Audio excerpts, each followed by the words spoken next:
Hello everyone, welcome to our channel Off Campus.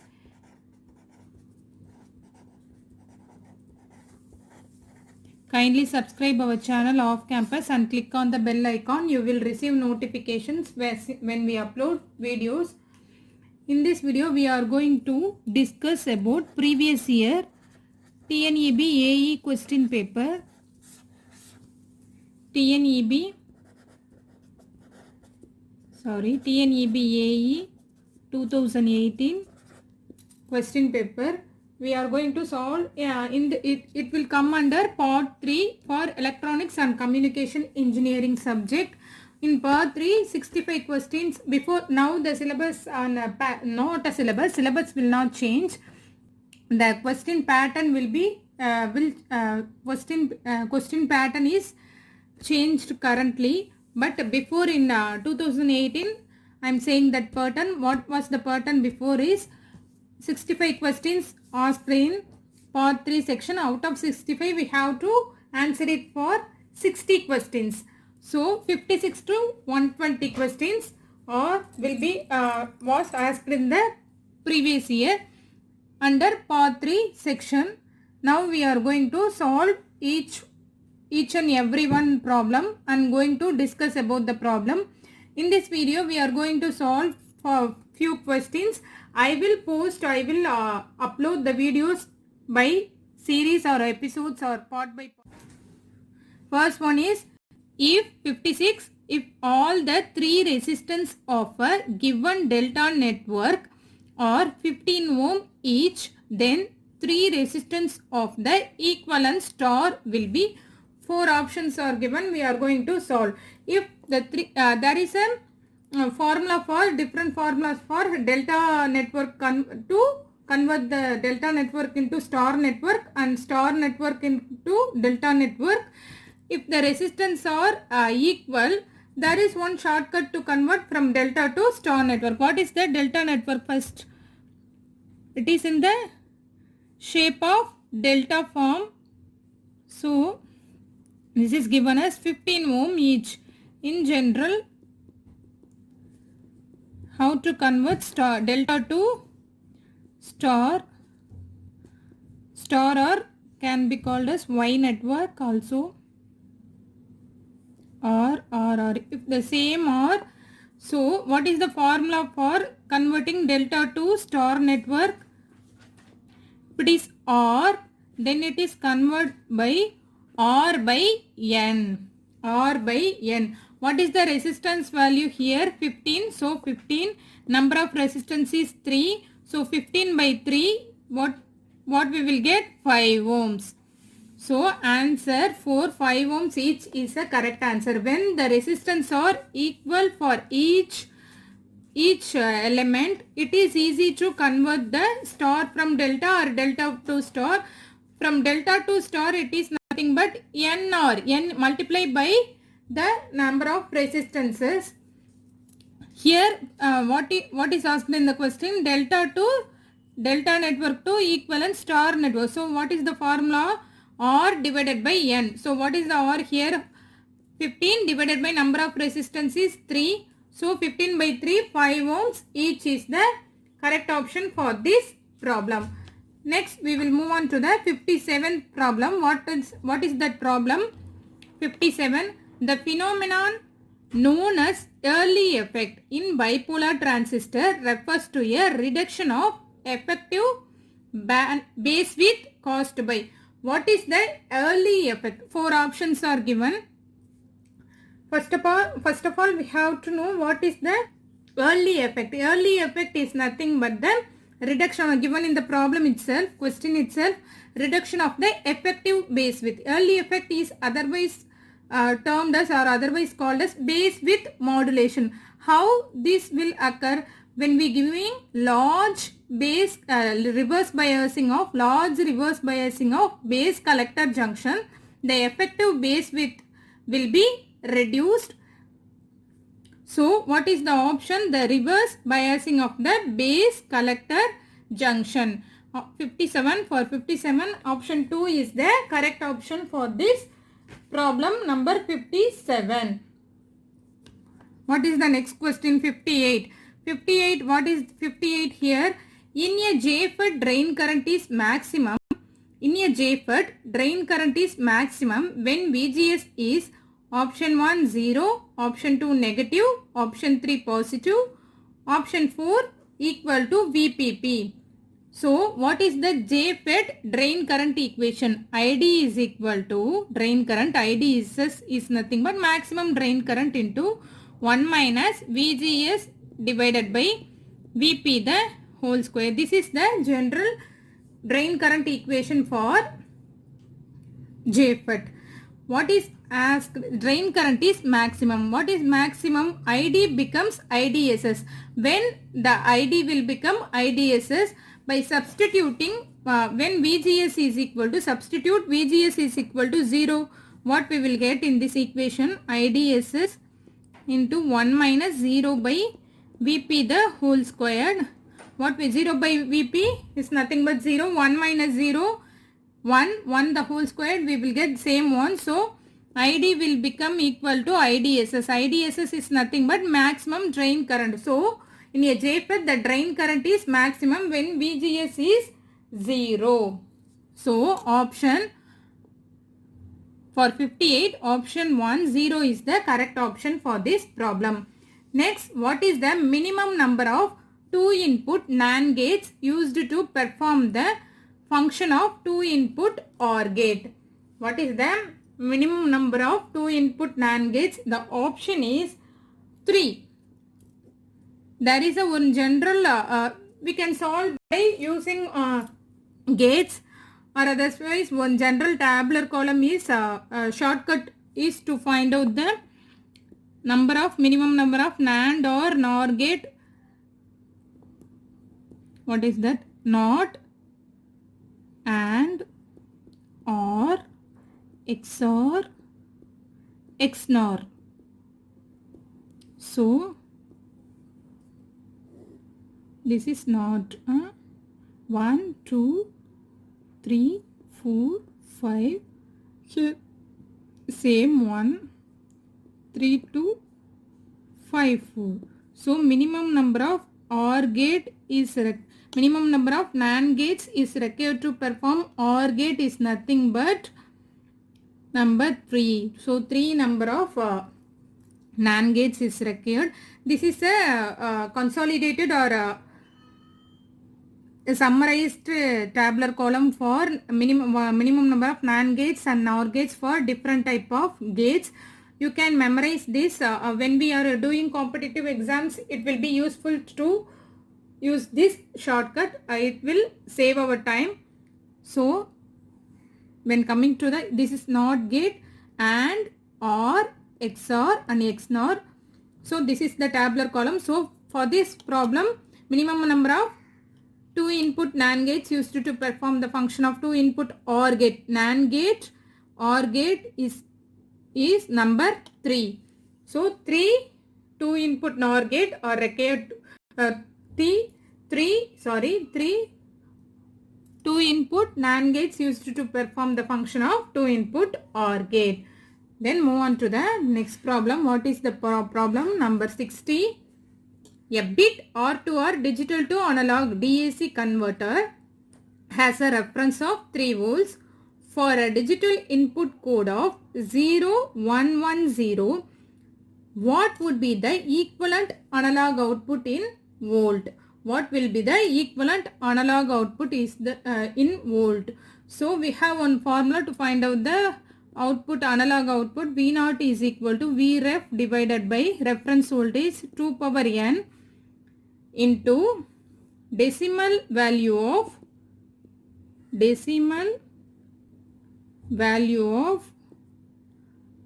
the given binary equivalent. Decimal value of that binary equivalent.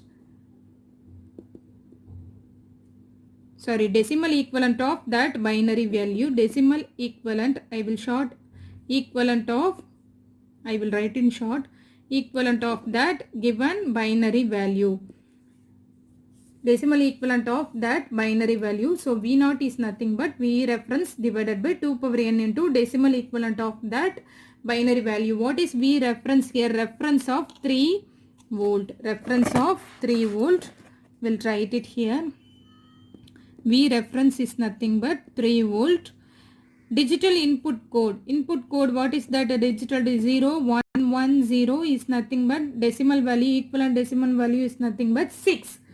So, we have to find out the when nothing but n is the number of bits. Number of bits is 4. 1, 2, 3, 4. So, n is 4 here. Substitute all these values in above formula. 3 divided by 2 power 4, 2 power n into decimal equivalent of that binary value is 3. So, 3 by 16. 3 by 16 into 6. When we solving, we will get 1.125 volt. 1.125 volt. So, see the option. 1.1 plus 1.125 volt and minus 1.125 volt is given. Guys, please keep remember this formula when we giving usually in the final stage there is a inverting op amp, so the output will be inverted. So minus 1.125 volt is the correct option for this problem. When there is giving both positive and negative value, we have to choose only that negative value. If they are not giving the negative value, we can choose that positive value. When both values are given for this type of problems, we have to choose only for the negative voltage value, negative value of that voltage. Okay, because in the final output say there is an inverting op amp, so the output will be inverted. So we have to choose the negative equivalent, negative equivalent. So for the problem 60, option 4 minus 1.125 volt is the correct option for this problem. Next, move on to the 61 problem. What is that 61 problem? The concentration of the minority charge carriers in an extrinsic semiconductor under equilibrium is option 1 directly proportional to the doping concentration, option 2 inversely proportional to the doping concentration, option 3 directly proportional to the intrinsic concentration, option 4 inversely proportional to the intrinsic concentration. Inversely proportional to the intrinsic concentration. So, usually we know that Morse action law. What is that Morse action law? NP is equal to Ni squared. NP is the Ni is nothing but the Ni is nothing but intrinsic carrier concentration. Here, for example, in case of n type, if it is a n type, Nn Pn is equal to Ni squared. For n type, Nn is the majority charge carrier, Pn is the minority charge carrier, Ni is the intrinsic carrier concentration. What is asked in this question? Minority charge carriers is under equilibrium. So, how to find out the minority charge carrier? Where Pn is the minority charge carrier for n type semiconductor. So, Ni squared divided by Nn. So, for minority charge carrier, this is the formula. Pn is equal, in case we are taking only for example for n type. For p type, what is the, for p type, Np into Pp is equal to Ni squared. Here, what is the minority charge carrier for p type? Np is the minority charge carrier. Here, Pn is the, for n type, Pn is the minority charge carrier. So, Pn is equal to Ni squared by Nn. This is the charge carrier doping concentration. This is that the carrier concentration. See, directly proportional to the doping concentration, minority charge carrier. Whether it is directly proportional? No, it is not. Next, inversely proportional to the doping. So, see here it is inversely proportional to the doping concentration. So, for 61, option 2 is the correct option for this problem. Let's see some other option. Directly proportional to the intrinsic concentration. Directly proportional to, no. This is directly proportional, but directly proportional to the square of the intrinsic carrier concentration. See the option clearly. See the option carefully and choose the correct option. Directly proportional to the square of the intrinsic, if it is given like this, directly proportional to the square of the intrinsic carrier concentration, this option is a correct option for this problem. It may be a correct option, but here they given us directly simply they are given us directly proportional to the intrinsic, so it is a wrong option. Here also fourth option, inversely proportional to the intrinsic. No, it is not inversely proportional to, it is a directly proportional to square of the intrinsic concentration. So what is the option? Inversely proportional to the doping concentration. So for 61st problem, option 2 is the correct option for this problem. Next, coming to the next problem, it is given as statements, two statements. 62. Consider the following statements S1 and S2. What is the statement S1? At the resonant frequency, the impedance of a series RLC circuit is 0. Next, we will analyze the statement. Just I am reading the statements what is given in the problem. Next, coming to the second statement. What is the second statement? In a parallel GLC circuit, increasing the conductance G results in increasing its Q factor.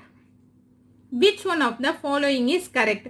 So combination of options are given. S1 false, S2 true, option 2 both S1 and S2 true, option 3 S1 true, S2 false, option 4 both are false. So let's analyze the two statements. What is the first statement here? At the resonant frequency, the impedance of a series RLC circuit is 0.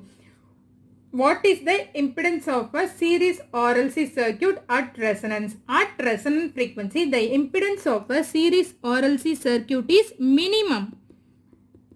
Impedance of a series RLC circuit at resonant frequency is minimum but not 0. It is minimum but not 0. So this option is wrong. Statement S1 is, this statement is wrong. Then coming to the next statement. In a parallel GLC circuit, usually what is given in the problem? In a parallel RLC or in a series RLC circuit only given. Here what is given? In a parallel GLC is nothing but conductance. Conductance is inversely proportional to resistance. So keep in mind what is given in a parallel GLC circuit, increasing the conductance G, increase in Q factor. What is given? Increasing the value of conductance, the Q factor will be increased. So we are going to see the formula for parallel RLC circuit. Q factor for parallel RLC circuit. Q factor simply known as Q or square root of C by L, or can be written as 1 by, there is three different set of problem. Omega naught or C is a resonant frequency in radians per second, or 1 omega R divided by omega naught L. So this is the three set of formula for finding the Q factor for parallel RLC circuit. So what is given? So here Q factor is directly proportional to resistance only. Here in this formula, for if we can take any formula, this will be the same relation. I am taking this formula, Q equal to R into square root of C by L is the Q factor formula for parallel RLC circuit. So Q factor is, for parallel RLC circuit, Q factor is directly proportional to resistance. So when increasing Q factor will increase the resistance value. For what? But for conductance it is 1 by R or simply G. G will be reduces. So when we increasing Q factor, conductance will reduce because resistance will be increased. When we increasing Q, resistance will increase. If resistance will increase, resistance and conductance are reciprocal of each other. So resistance will increase, conductance is automatically decreases. So when we increase in what we can conclude, when increasing the Q factor, conductance will reduce or decrease. What is given in that conductance G, increasing the conductance value will result in increase in Q factor. Increasing the conductance value will increase in the Q factor? No. it will reduce the conductance value when we increase the Q factor. So statement 2 also false. So what is the option? Option 4, both S1 and S2 are false. Okay, for 62, option 4 is the correct option for this problem. Next, what is the problem 63? Your source of angular frequency 1 radians per second has a source impedance consisting of 1 ohm resistance in series with 1 Henry inductance. Resistance in series with inductance, the load that will obtain a maximum power transfer is. The load will obtain a maximum power transfer is. We have to find out when the maximum power is transferred. So, we will write like this. What is given? Angular frequency. Draw one circuit because resistance 1 ohm in series with capacitance. This is the load resistance, load ZL. This is the source. Source may be Vs plus minus. Angular frequency is given as, sorry. This is the resistance. Angular frequency is given as 1 radians per second.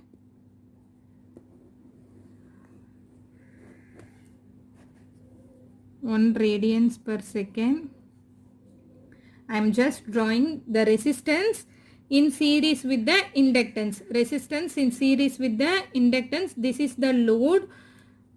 We have to find out when the maximum power will transfer. Resistance value is 1 ohm or JXL is nothing but L value. Here L value is given as 1 Henry ZL.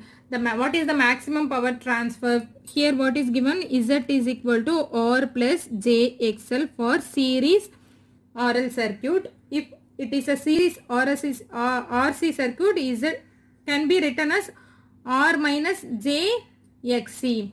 R plus JXL or R minus JXC. When will it is like a complex conjugate. The maximum, according to the maximum power transfer, when the maximum power will transfer, when the load resistance is equal to the complex conjugate of that. This is the source resistance, source complex conjugate of source impedance. The load impedance is equal to when the load impedance is equal to the complex conjugate of source impedance, the maximum power will transfer. What is ZS here? R plus JXL. What is the R value?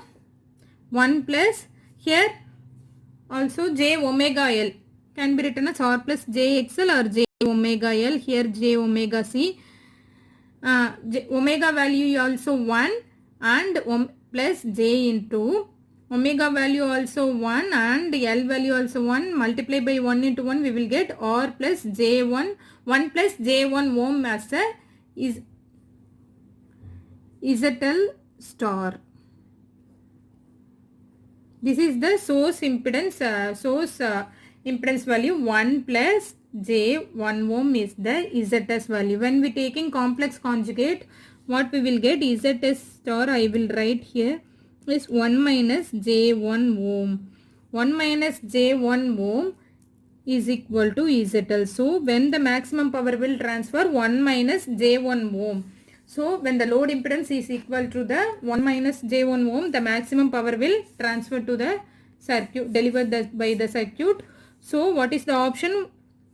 1 ohm resistance. It is a 1 ohm resistance only? No, it is a complex conjugate value. So, option 1 is not a correct option. Next, say option 2, 1 ohm resistance with in parallel with 1 ohm inductance. 1 ohm resistance is parallel with inductance? No, it is a series with inductance.